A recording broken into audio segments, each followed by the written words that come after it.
Thank you. Thank you. Good morning. Please take a seat. Wonderful to be with all of you today. Michael, my friend, thank you for that introduction.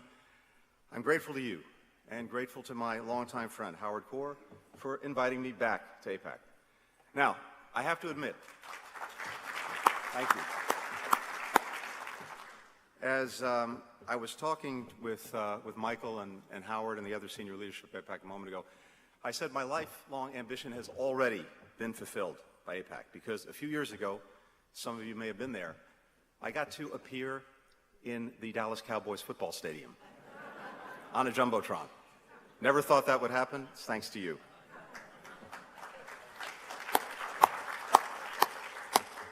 So I am honored to be here with hundreds of fellow friends of Israel from across our country.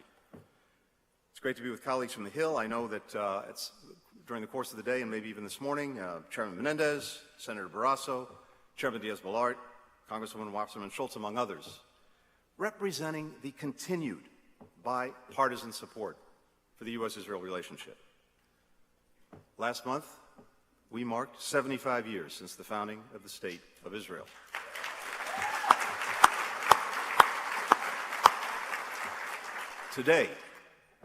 Today we celebrate 75 years of the U.S.-Israeli partnership.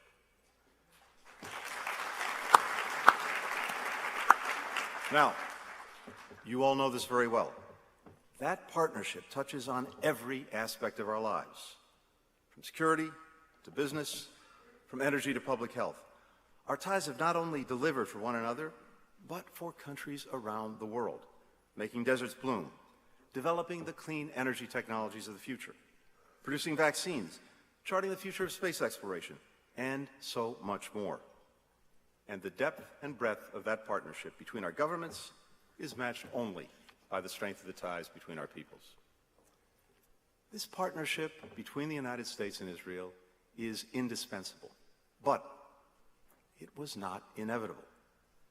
As Israel prepared to declare its independence, many members of President Truman's cabinet, including the Secretary of State, counseled against recognizing Israel, convinced that an independent Jewish state could not survive, that it wasn't economically viable, that it lacked the natural resources to serve as the Jewish homeland, that it couldn't bear an influx of immigrants, that it simply faced too many security threats. Not everyone thought that way. My grandfather, Maurice Blinken, who founded the American Palestine Institute after the Second World War, initiated a report before independence that argued that the Jewish state was indeed possible, that it would in fact be easier to support 2 million Jews than the present 600,000. That report helped convince many skeptics, including within the United States government. Others in the country similarly had faith in Israel's future and found the courage to speak out against the prevailing wisdom. Public servants like White House counsel Clark Clifford, who argued that Israel could be the first democratic government in the Middle East. Everyday Americans like Missouri businessman Eddie Jacobson, who convinced President Truman to meet with Chaim Weizmann, and, of course, President Truman himself. President Truman never wavered in his decision to extend recognition to the new Jewish state. He said, and I quote, "I had faith in Israel, even before it was established. I knew it was based on the love of freedom, which has been the guiding star of the Jewish people since the days of Moses. I believed that it had a glorious future before it, not just as a sovereign nation, but as the embodiment of the great ideals of our civilization." Today, our partnership remains rooted in those shared ideals and that shared history. But its success depends on our commitment not just attending it, but renewing that bond and recommitting to the democratic values that are at its heart, and to do that each and every day. So today what I'd like to do is talk to you a little bit about what our administration is doing to strengthen the relationship between our countries at what is a historic moment for both of our countries and the world. And it's easy to throw about words like historic and unprecedented, but as President Biden says, we are genuinely living through an inflection point, a point that comes around every 6 or 7 generations, where the changes are so profound around the world that we have to find ways to navigate those changes together and to do it effectively. Now, we have to start from this. The U.S.-Israel relationship is underwritten by the United States' commitment to Israel's security. That commitment is non-negotiable. It is ironclad.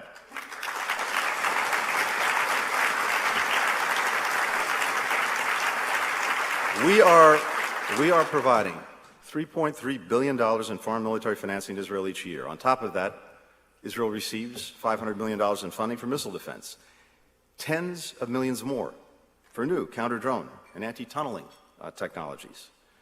That is in keeping with the 2016 Memorandum of Understanding negotiated by the Obama-Biden administration, and it is more than at any point in the history of our relationship. We're also delivering an additional $1 billion in funding to replenish supplies for Israel's Iron Dome, the missile defense system that we developed together and that has saved countless lives. All of this has been secured in partnership with our Congress with bipartisan support. We're also expanding our joint military exercises that improve how our forces work together seamlessly. This year, we have more joint exercises scheduled than at any point in our history. We're also conducting joint research and development on advanced military capabilities, working together on cutting-edge defense systems, including Israel's new laser-focused Iron Beam. This robust support continues to be critical in maintaining Israel's qualitative military edge, buttressing its ability to defend itself, and to advancing our national interests. America is more secure when Israel is strong.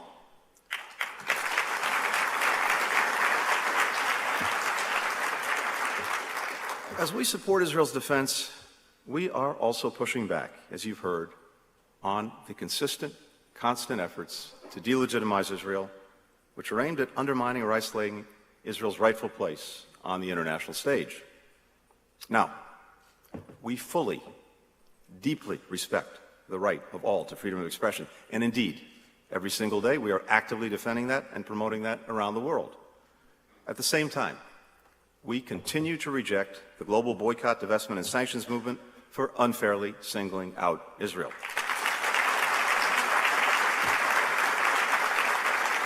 We are vigorously pushing back against anti-Israel efforts to exclude and target it at the UN Security Council, the Human Rights Council, and other forums around the world. And we're combating anti-Semitism, which we know fuels and intersects with hatred toward Israel. It is one of the oldest and worst scourges in our societies. It needs to be called out, it needs to be condemned, and it needs to be defeated everywhere in the world.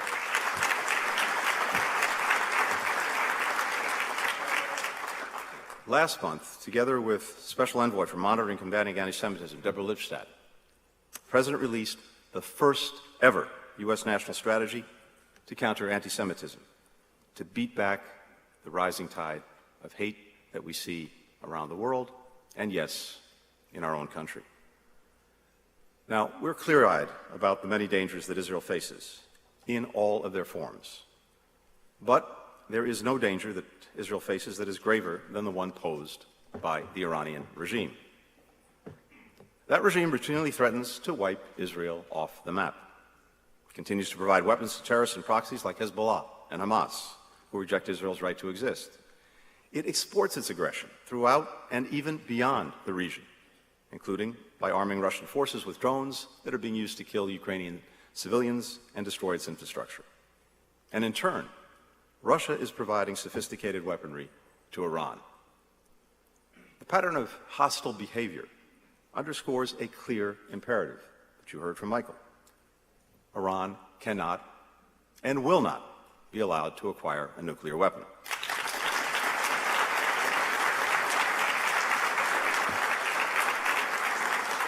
We continue to believe that diplomacy is the best way to verifiably, effectively, and sustainably prevent Iran from getting a nuclear weapon. In parallel, economic pressure and deterrence reinforce our diplomacy. If Iran rejects the path of diplomacy, then, as President Biden has repeatedly made clear, all options are on the table to ensure that Iran does not obtain a nuclear weapon.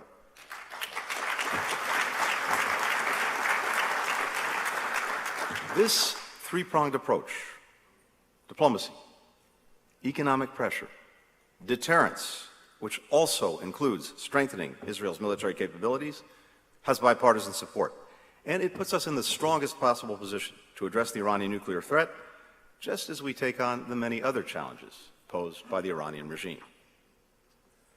The United States is advancing Israel's security and our own in another critical way, by working to deepen Israel's relationships with its neighbors to advance our goal of regional integration and de-escalation. Israel's further integration in the region contributes to a more stable, a more secure, a more prosperous region, and a more secure Israel. That's why President Biden has made it a cornerstone of his Middle East policy. We will soon create a new position to further our diplomacy and engagement with governments, the private sector, non-governmental organizations, all working toward a more peaceful and a more connected region. We've already achieved significant historic progress to deepen and broaden the Abraham Accords, building on the work of the Trump administration. Last year, I joined foreign ministers from Israel, Bahrain, Egypt, Morocco, the United Arab Emirates, and Sde-Boker, the home of David Ben-Gurion. That summit led to the creation of, as you've heard, the Negev Forum, building again on the Abraham Accords and building on existing relationships between Israel and some of its neighbors. That forum is a regional framework that facilitates cooperation not only between governments, but also with businesses, with entrepreneurs, civil society, young people, on key issues that actually matter in the lives of people throughout the Middle East: food security, water technology, clean energy, tourism, healthcare, education, regional security. Earlier this year, the working groups from that forum convened for the first time in Abu Dhabi, and that proved to be the largest gathering of Israeli and Arab governmental officials since the 1991 Madrid Peace Conference. All of this unthinkable just a few years ago. And we're now working behind the scenes, leading with diplomacy to continue the momentum. There's also been concrete progress elsewhere in the region. If you look back just over the past year, Saudi Arabia and Oman unlocked their airspace to civilian flights to and from Israel. Following intense mediation by the United States, Israel and Lebanon completed a historic agreement last fall to establish their permanent maritime boundary, something that had been long in the works. That, in turn, lowered the prospect for conflict and also created a greater path for greater energy security in the region. We're helping Israel and Jordan, together with the UAE, implement Project Prosperity to collaborate on water and energy security, which is on track to launch by this year's COP28. And we convened new coalitions like I2U2, which brings together India, Israel, the UAE, the United States, to solve fundamental challenges facing our people, starting with food and energy security. That initiative was literally the product of a dinner conversation between my Israeli and Emirati counterparts. We had this idea. We got on the phone. We had the idea on a Friday. By Tuesday, we were on a video conference with our Indian counterpart. This project was launched, and ultimately, the leaders of all the countries worked together to move it forward. We're also supporting Israel in its work to deepen relations beyond the region, including in the Eastern Mediterranean, and with the 3.1 grouping of Israel, Greece, the Republic of Cyprus, focused on intensifying cooperation in energy, economic growth, climate change, emergency preparedness, counterterrorism. And we are working to accelerate all of this progress. The United States has a real national security interest in promoting normalization between Israel and Saudi Arabia.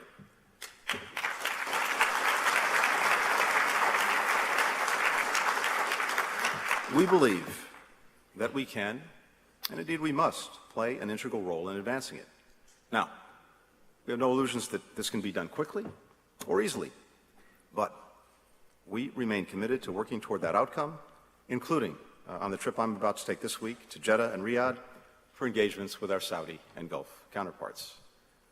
A more integrated, prosperous, stable region serves the interests of Israel, it serves the interests of our regional partners, it serves the United States.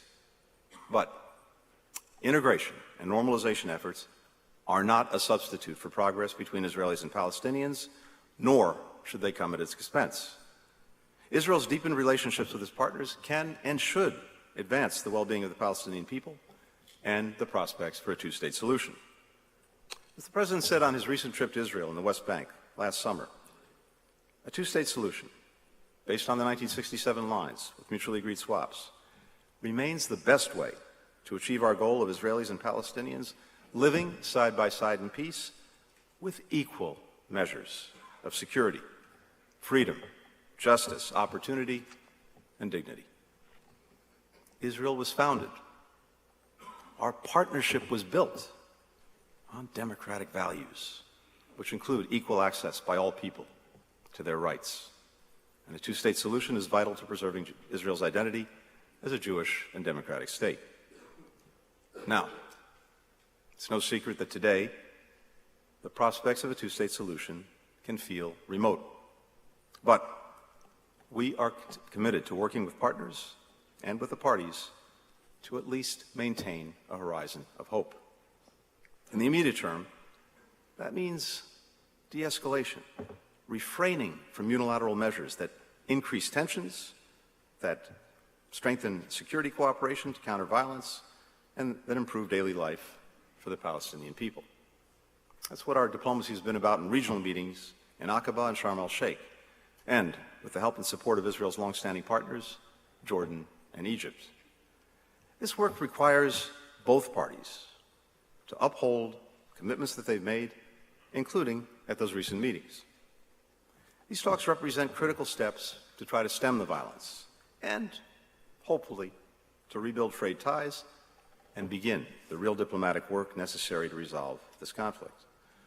Preserving a horizon of hope also means that we have to continue to reject, unequivocally, any actions taken by any party that undermine the prospects of a two-state solution. That includes acts of terrorism, payments to terrorists in prison, violence against civilians, incitement to violence. Over the past several years, we've seen a rising tide of horrific violence that's tragically and senselessly resulted in the loss of life of scores of civilians on both sides. That violence must end. Its perpetrators must face equal justice under the law. The recent acts of terrorism, including nearly 1,000 rocket attacks launched toward Israel over just 3 days, some of them targeting Jerusalem, demonstrate the daily threat under which Israelis are forced to live. The fatal event at the border with Egypt, which resulted in the deaths of 3 Israeli soldiers, is another tragic reminder of these daily dangers. Settlement expansion clearly presents an obstacle to the horizon of hope that we seek. Likewise, any move toward annexation of the West Bank, de facto or de jure, disruption of the historic status quo at the holy sites, the continuing demolitions of homes and the evictions of families that have lived in those homes for generations, damage prospects for two states. They also undermine the basic daily dignity to which all people are entitled. It's not enough, of course, to simply discourage sides from taking steps that set back the prospect of two states. We need to show people what the future we're working toward actually looks like. That's why, since day one, we have focused on re-engaging the Palestinian people and working to rebuild trust. We're investing more resources in building understanding between the two sides at the grassroots level to help build peace from the bottom up, including through the Nida M. Middle East Partnership for Peace Act. We're also working with the Israeli government and the Palestinian Authority to encourage political, economic, and security reforms that can lay the foundation for a stable, democratic Palestinian state alongside a state of Israel with secure, recognized borders. Ultimately, a two-state solution can only be achieved through direct negotiation between the parties. Preserving a horizon of hope also means holding firm to the values that have anchored the friendship between the United States and Israel across countless administrations in both of our countries. We'll continue to work with the Israeli government to advance our shared values. We'll continue to express our support for core democratic principles, including a separation of powers, checks and balances, and the equal administration of justice for all citizens of Israel. We will speak honestly and respectfully with our Israeli friends, as partners always should, and as we always do. As Israeli leaders and citizens debate these issues, we welcome efforts to find consensus on any reforms. That's simply the best way to make sure that they're embraced and that they endure. At the end of his presidency, Harry Truman set out his vision for Israel. And he said, and I quote, "I hope that we shall soon see the day when Israel and her neighbors will sit down at the peace table and will reach a full settlement of all of their differences, so that our friends in the Near East, Arabs and Israelis alike, may enter together upon a new partnership for their mutual advantage and the advantage of all people." Today, our commitment to that future endures. It's reinforced every day by men and women who believe in it, who are willing to do the hard work to make it a reality, who look at the future that others believe is impossible and instead see something that they believe is inevitable. I'm grateful to AIPAC, to each and every one of you who are working to make real this better future. And I'm grateful, as always, for the opportunity to speak to you today. Thank you very much. Thank you. Thank you.